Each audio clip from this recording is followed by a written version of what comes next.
এই হেয়ারটা একটা গল্প আছে, যাই পরে আমি গল্পটা বলছি।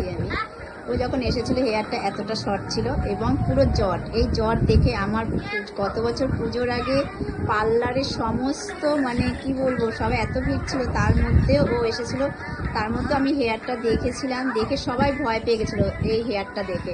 সে হেয়ারটা দেখো 1 বছর অপেক্ষা করে আমার কথা মতন ওর চুলটাকে রেখে আবার আমার কাছে নিয়ে আসছে। আজকে ফাইনালি আজকে আমি ওকে ফিরিয়ে দেবো না, আজকে অবশ্যই আমি আজকে কিছু একটা লুক দেখিয়ে ওকে বাড়িতে পাঠাবো। গতবার অনেক আশা নিয়ে এসেছিলো, তা করতে পারেনি, মন খারাপ করেই চলে গেছিলো। কিন্তু এবার আর মন খারাপ করতে দেবো না, চুলটা ভালো আছে, তোমাদেরও শেয়ার করলাম। দেখো তারপরে আমি নিয়ে আসছি ফাইনাল লুক।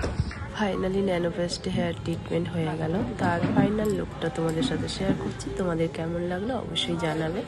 ওর হেয়ার গত বছর খুব খারাপ অবস্থা হয়েছিল, 1 মাস আগে করা ছিল ট্রিটমেন্ট, তা সত্ত্বেও ও এবার ফাইনাল লুকটা পেয়ে গেল।